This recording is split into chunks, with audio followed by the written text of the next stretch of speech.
How to communicate efficiently with a millionaire. That's the topic for today's episode, and without further ado, let's dive in. Hello everyone, and welcome back to another episode at Novarise Invest. For those who are tuning in for the first time, this is your channel for financial education. So today it's a video that it's very dear to my heart. I decided to create this episode because, as some of you may know, a couple of weeks ago I went to a conference, and in that conference, the Novarise team and we met the best of the best. We are talking about people like Robert Kiyosaki, Ken McElroy, Kim Kiyosaki. We're talking about Tom Wheeler, you name it. Basically, the entire Rich Dad Poor Dad team was in there.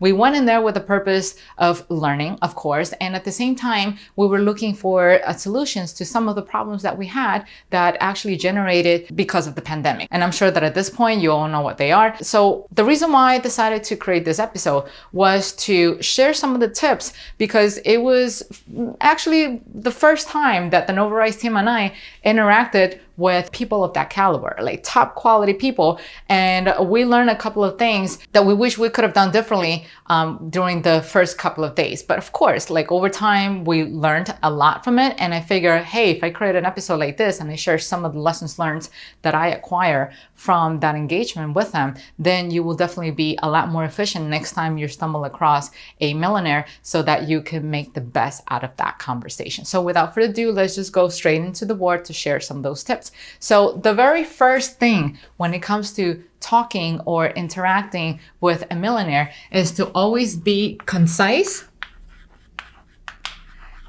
to the point, right? Why is that?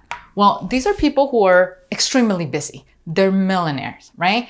But they don't mind sharing their time with you because they like to help. They generally want to educate. And yes, they want to see you do good because they believe that when a society is happier and it's better, we all can do better all together, right? So if you come to think about it, they're exchanging their time with you. They're exchanging their opportunity. You know, that's where the term opportunity cost is coming from.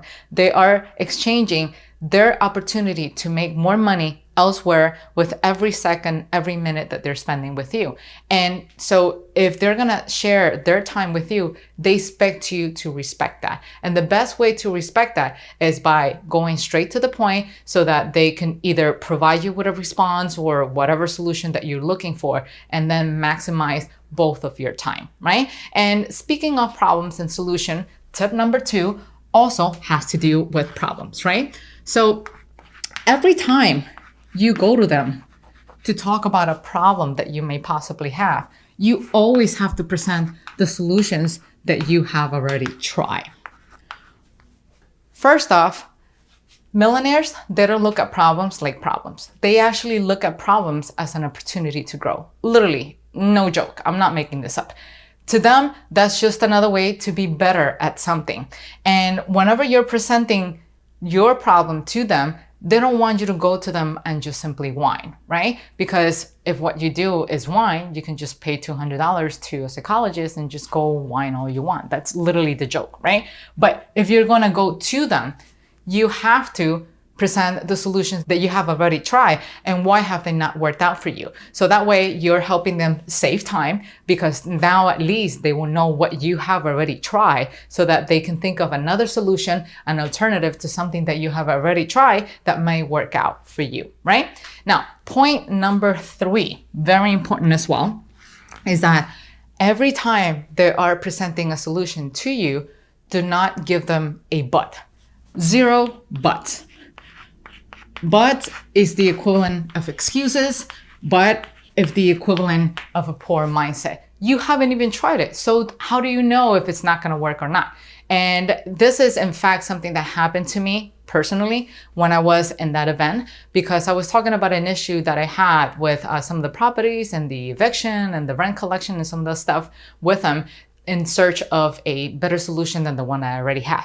And then there was this nice gentleman who has done his fair share of deals. He decided to open up and say, oh, but have you tried this, young lady? Have you tried that, young lady? And this and that. And then after the 3rd time that I said a but, this person just literally just shut down. In his mind, I don't know what he was thinking, but I can sort of like assume maybe he's thinking, oh, this person is not ready to hear a solution. Maybe this person is here to whine. Maybe this person has a poor mindset and doesn't want to implement something. So always keep in mind, do not give them, but if it's something that you have already tried, don't worry, still jot it down, just write it down, internalize it, think about it. Maybe within the next few days, you might realize that whatever they were proposing was somewhat slightly different to the solution that you originally implemented, but with a slight twist. And maybe that slight twist is what's gonna make a difference to your problem. Now, tip number 4, and this is the most important one of all of them. Know your numbers.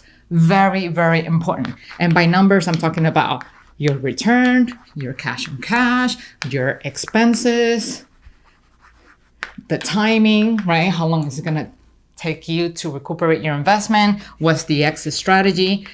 And this is standard across the board. They, once again, don't like to waste time. They want to know if you know what you're doing. And if you don't know your numbers, you're in essence telling them, you know what, I don't know what I'm doing. I'm just simply some person that got lucky who just put the money elsewhere, but I have no idea. I just got rich because I'm lucky. And you definitely don't want that. They want you to know what's going on. They want you to know that you have control of your business and that you know what you're doing. Because for the most part, yes, these are conferences where people go and they want to share their wealth, their knowledge. But at the same time, some of them are looking for partners in deals. And if you're one of those as well, who are going to those conferences to get to meet your future business partners and grow even bigger, you have to show that you know what you're talking about. And if you don't, then you're just simply piggybacking on their effort, and that's not a good dynamic. You will definitely not do well in there.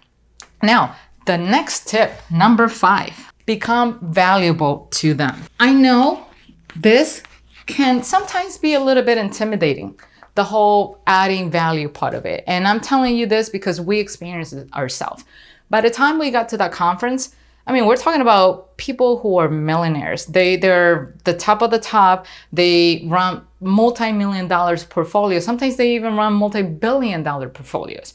And we realized that we're not even getting our feet wet by the time we got there. So that becomes very, very intimidating. And we thought, wow, man, we're here to, just soak up on their knowledge, and we have nothing to give back to them, right? They make the effort to put all of this event together, and we're really feeling that we're not contributing anything. And to a certain degree, it made us feel very intimidating. But then slowly we realized that the reason why they're there is because they're also looking to grow. And you don't necessarily need to have a multi-million dollar portfolio in order to be at par with them. Remember, this is not a chess contest, right? This is not a guerrilla chess contest right here, where everybody goes and shows off, oh, this is what I've done, and yada, yada. No, we're all here to learn. Everybody is there to learn something new. So one thing that we realized that these millionaires are really good at generating money. They're millionaires for a reason. That's what they're really, really good at. And they became really good at it because whatever thing that they did helped them resolve a problem, right? It was always about the solution to a problem. And money just happens to be a side effect of it, as some of them will put it, right? And so we took a step back and we thought, okay, what problem can they possibly be having that we can provide a solution on? It doesn't have to be, a multi-million dollar solution. It's just a solution. So we learned that branding is very important. And for a lot of those millionaires that were in that event, their brand was extremely important because it took a long time for them to build it up. So now they want to put it out there. They want to continue to educate. They want to continue to help people, attract like-minded individuals, but they didn't know how to do it in this digital area. And that's when we came in, and Anthony also swooped in because he's the strategist behind the growth of the Novarise brand. So we figure, hey, how about we're learning something from you, but we feel like we want to give you something back in return. And this is the solution that we can provide to you. And it worked excellent because it's all about creating a win-win situation for everybody. So if you learn to become valuable for them, they will become valuable for you. And who knows, they might become your future business partners for all I know, because just of that small golden nugget that you just provided them at that point in time. And I just realized that I ran out of space. So while I clean up this board, do not forget to hit the like button right here so you can help this episode rank and help other people like you who are looking for information on this kind. And if you know somebody who's looking for this type of information, share the love their way and share this episode so they can learn just like you are doing right now. Now we have a clean board. So the next tip that I have for you is don't interrupt them, okay? Don't do that. Why?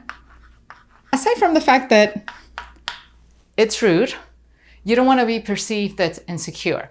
Once again, these people, their time is worth a lot of money. So they're sharing their knowledge with you to help you get somewhere, right? And I know that it can be, once again, very intimidating to be in a room where there's a lot of smart people, a lot of millionaires, because you always feel like you're in a constant need to want to add back, or not just that, prove yourself. And remember, this is not a competition. People are here to learn because they want to be better. You don't want to, once again, pound your gorilla chest and, prove that you're very smart, because that's not going to get you anywhere. And funny enough about the whole thing about proving how smart we are and stuff like that, we actually share a breakfast with this brilliant gentleman. And he actually shared this quote with me that it will never go away. And he said, when you walk into a room and you become the smartest person in the room, then you stop growing, right? So don't feel the need that you always have to prove yourself, that you always have to be smarter than them, because when you let people talk, you actually listen. And when you listen, you get small golden nuggets and you internalize it. You don't feel like you have to answer them back right away just to add something. Just simply, sip it in, take it in, and maybe it might not make sense for you right there at that moment, but within the next few days, when the adrenaline and the rush of all of that's happening is over, then the information is going to start sinking in. In fact, it's been weeks now since we came back from that conference, and we're still having a lot of aha moments. That goes to say that it doesn't matter how much you know, there's always an opportunity for you to learn something new, something that's going to complement what you already know. And now, last but not least, the last tip: don't idolize them, okay? These people are where they are because they worked really hard, just like you're working very hard. And they already, done the gorilla chess contest with everybody in their business, in their field. They already resolved a lot of problems. They are where they are because they earned it. They managed to, create solutions to every single problem that society has. So when they go to events like this, they just want to relax. Yes, they want to learn, but they look at learning in a very different way. They look at learning as, oh, I didn't know that this could be possible. So when you idolize them, you put them on a pedestal, and that makes them feel really uncomfortable, because it's that you're telling them that you expect them to never fail. And that's not true. We're all humans at the end of the day. We all fail. What's important is, are you learning from your mistakes, or are you making the same mistakes all over again?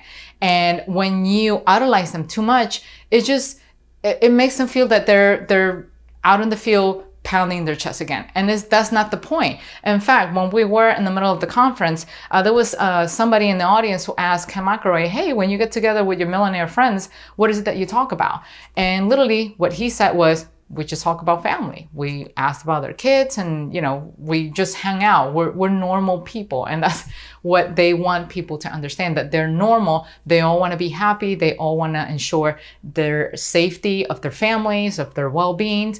And there's no different when it comes to events like this. So don't try to idolize them.